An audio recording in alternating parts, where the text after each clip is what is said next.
So for every criteria, we have about 4 criteria, and for each criteria from 0 to 5, on a scale of 0 to 5, for each 0.5 there is a rubric defined. So for every from 0, the assessment cannot be done because there is no sample to assess. Then we are talking about, I am giving you a simple example of speaking. So when somebody is speaking, generally we say, okay, he is very proficient as a speaker, but that is a very subjective statement. So how do we assess speaking? Even something like speech act can also be assessed, and we do it using these Cambridge scales. So what we do is, if somebody, the communication is not happening, the criteria is, the focus is communication. If communication is not happening, the candidate gets a 0. That means the candidate, phonologically, he cannot articulate the sounds. So he cannot string words together to form a phrase or a sentence. He is not able to get the idea. He is not able to comprehend the question. So that merits a 0. And then if somebody gets a 1, that means for 4 criteria there is a clear rubric. So for instance, we assess them on 4 criteria. Coming. So yes, good. So on 4 criteria we assess them. One is we assess them on grammar and vocabulary. The second criteria we assess them on is lexical resources, that means vocabulary. Third one is on discourse management, and fourth is interactive communication. Sorry, not grammar and vocabulary, and the second one is discourse management and interactive communication. So these are the 4 criteria. For IELTS, you will also have additional criteria like lexical resources. So for every 0.5, awarding every 0.5, there is a clear descriptor. So we apply the descriptor and we simply award the grade. Nothing is left to the teacher's imagination. The candidate knows what are the criteria. If he is at this level, how much will be awarded. And the scales are in the public domain. Every candidate can rate himself also. And after we give the grades, the candidate can come and contest it, and we just have to show the rubrics. So that is the beauty of applying rubrics. So yesterday, Dr. Krishna sir, and day before yesterday, Dr. Guru Prasad, both were giving us. So for every criteria, what are the key criteria for assessing the assignment done, we define the rubrics. Dr. Varaprasad and Dr. Sheshachalam from BMSCE, Bangalore, they have come with lot of, what should I say, stealing their time. They are very busy. I could not even get them over the phone. So they are here to spend a day with us, and they will be discussing topics like COPO mapping, how to work out the articulation matrix. They will discuss little bit about question paper setting, and also broadly what is OBE and the broad philosophy behind it. But before we get the session started, I request our Dean, IQAC, Professor Ramakrishna, to please make the opening remarks and get the session started.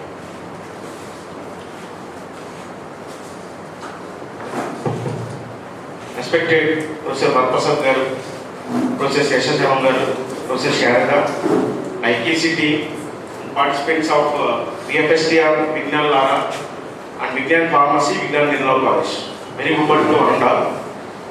And on behalf of IQAC, we requested Professor Varaprasad sir and Sheshachalam sir, and they heartily accepted our invitation.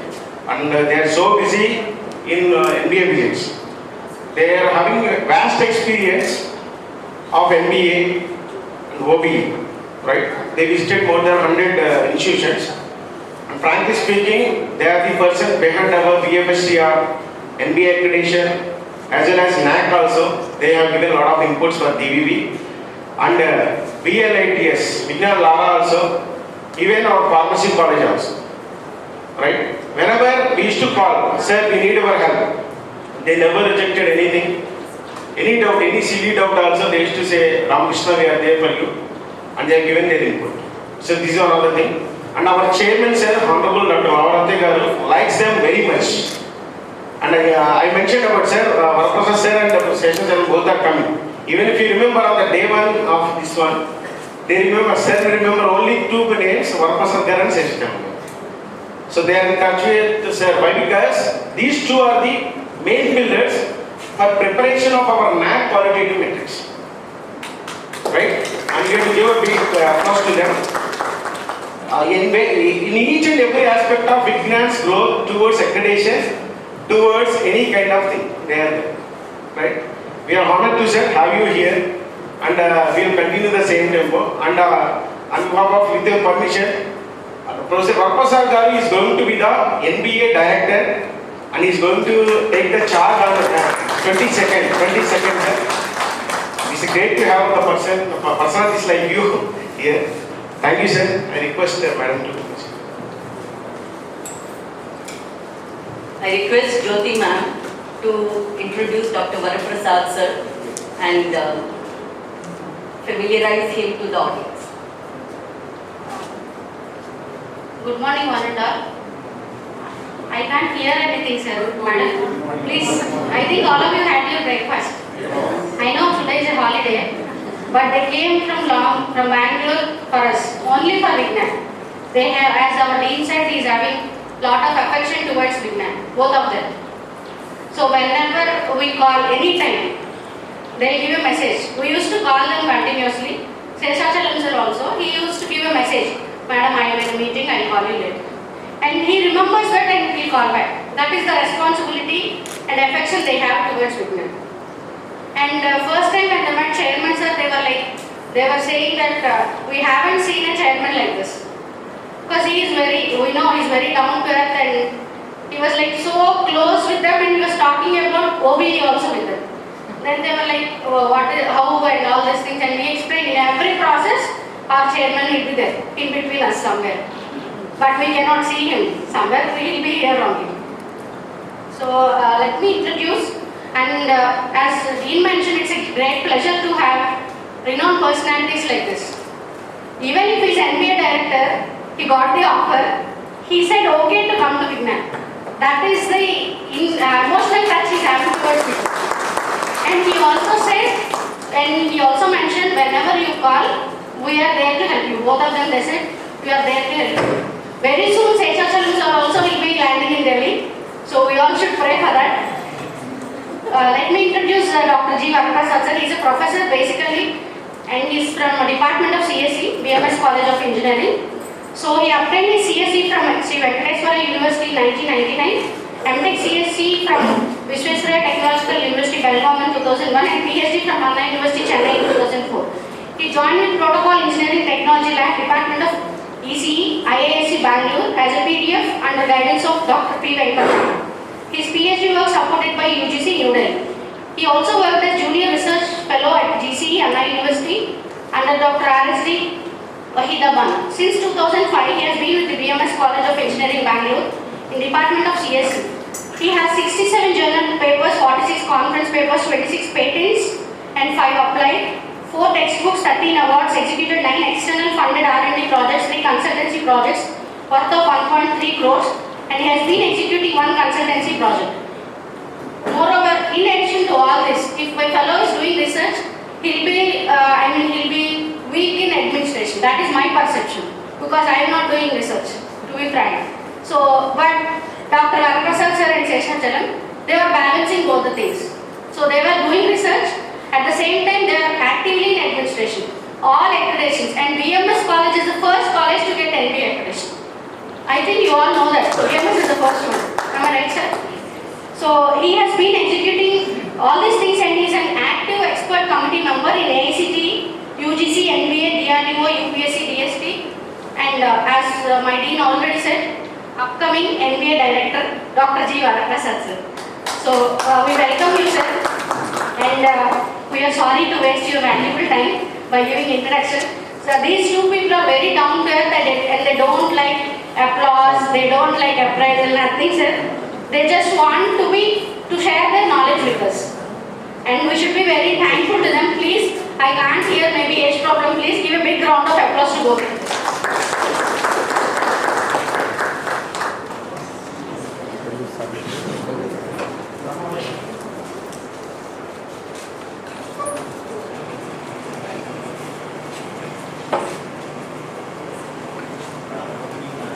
I request Jyoti ma'am to also introduce Dr.Sheshachalam, and then we can get the session started. So, very brief means, I don't know sir how I can say. Dr. Sheshachalam sir is a shadow of Dr. Varkasar sir. That is a very brief thing I can give. And that's what we have discussed in the card. So his research, he is from EC department and his research interests are power electronics, nonlinear control engineering, battery management systems in EHP. So any one of you are interested, you can contact him, and his number is available in BMS college in his resume. Or otherwise from IQAC also you can take. He has led the department for 7 years and he has built a strong industry connect. He has played a major role in establishing Center of Excellence along with Skill Sector Council of India in VLSI design. So he is having good industry connect which resulted in good MOUs, so that they have rolled out several industry-based courses, so-called modular courses, and is a member of BOS for Dayanand Sagar College of Engineering, New Horizon College of Engineering, Bangalore, Kongu College of Engineering, Erode, and to be in brief, so many, etc., etc., etc. So he has played a key role in starting a third PG program, MTech in VLSI design in 2014. But he was running the department at that time, and he is also a member of NBA Evaluation Committee and AICT, received funds from Modrops, AICT, and N number of workshops on OB. N number of workshops he have conducted on outcome-based education. And Professional Society membership for IEEE and ISTE, and many PhD scholars, and N number of MTech students also. So because he said brief, I am not going to read all these things. And he is having good, more than all these things. So there is much to say. I can say that he has communicated many number of papers. Not only all these things, he has delivered a talk on Atal workshop on OBE also, AICT Atal workshop. And not only all these things, he is a man who is hardworking, dedicated, and is always passionate. Though he looks so simple, but he is very passionate the way he talks and the way he grabs knowledge. So whenever he is given a session, we have discussed in half an hour back also, he was saying that there is always an opportunity to learn something new, and now we are going to learn something new because you did not fix the schedule. Then we were like laughing, and he said, thank you sir. So that is his profile, and we all definitely should pray today. He should be in Delhi within 6 months. Sheshachalam sir. Thank you sir. Vignan community, for the affection that you showed towards us. We are not so much, actually she has increased the responsibility, which we are not actually so. We are always like you. We are always like you. Okay? So the only thing is the kind of affection and connectivity that from your chairman to Jyoti, Shara, Ramakrishna sir, we love to come to Vignan. That's all. Okay? That only tracks us here, nothing else other than that. Okay. So with that, we will start our session today. I will be doing 1 or 2 sessions followed by Paraprasad. Okay. So fine. Before that, just let me understand the audience. How many of you? I don't put you into verticals like college-wise. How many of you are from the engineering side? First thing. Engineering. Okay. In that, electronics and communication, computer science, such kind of subjects. Okay. Then from civil, mechanical, other than this one. Okay. Fine. Then management program. Okay. One. Then pharmacy. Okay. Fine. So other than that, applied sciences like physics, chemistry, etc. Nice. So it's a very nice audience. They have a complete blend of it. Okay. So it's a very heterogeneous group. So there is a big challenge for me then. Okay. And not only that, as these two people had not exactly given the schedule also, like this will be our topic. So it's an open book exam for me. So I have to address. I'm prepared, no problem. Okay. So yeah. Before that, one more understanding. I think day before yesterday, my friend Guru Prasad has addressed you. He might have made you to join. So what is that he has addressed? Just to know, so that there should not be overlap. Rubrics he has talked about. Project allocation, Okay. then project assessment, and particularly the use of Okay. rubrics. Fine. That means course outcomes and such things he has not touched upon. Because sometimes we overlap each other, so that I should not do that jump. Sometimes we will be mutually exclusive, sometimes we will be overlapping each other. We are all good friends, so that we are all professional friends and do reasonable amount of job. Fine. Without that, where can I plug in my laptop?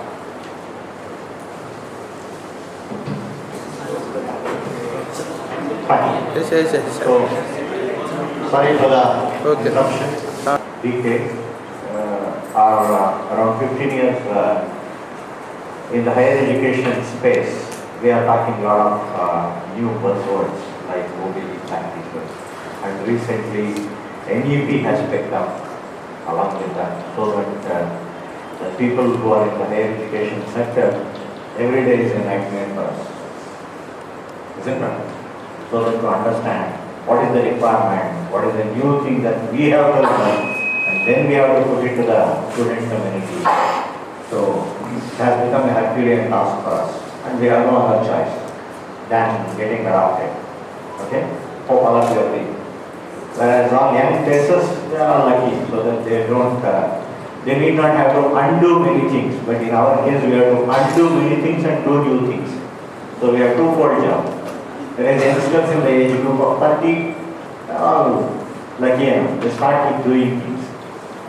Whereas in our case, it is double effort. Fine.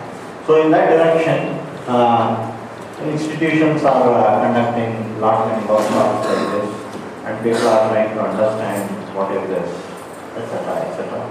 And we are slowly picking up into that paradigm. Fine. So without much delay, let me start. So program outcomes, especially whatever I am considering, they are applicable to engineering program. Kindly excuse me. However, I will, if you have any kind of queries, please make it more interactive, and I like your participation more. Okay? Rather than a monotonous way of me delivering the things, I always like if somebody interrupts me, and if somebody questions me, if somebody stops me, if somebody challenges me. That's the way I like. Fine? Be it from any youngster sitting in the classes. Okay, so this presentation I started thinking to address after around 20-25 visits I made in the accreditation. Mainly it started with when we, because MBA accreditation, you know, we start talking to faculty. Because at the program level, when we sit with the faculty, we will be there for 2 days completely. And when we start talking to them, especially regarding course outcomes and question paper mapping to program outcomes, etc., I found somewhere there is a kind of a lacuna in understanding the things. Like, just as an electronics fellow, I give one example. If in the question paper, if they are given something like, write a neat communication block diagram and explain the same, these are the kind of first year questions. And when I asked to which of the program outcome that you can map to this, whatever the course outcome it might be. Fine. What will be your answer? Those who raised electronics people into program outcomes. Fine. So this jargon you have been listening, so that OBE philosophy is always student centered. Student centered. Fine. That means it is again what the outside world needs and what a student has to be made ready, and around that we have to teach him, frame the curriculum. In so many aspects this helps. Whereas in 2 decades before or 15 years before, the scenario was different. Like for example, if you sit for a curriculum framing, those 2 or 3 senior professors who were in the curriculum framing board, whatever they were pushing.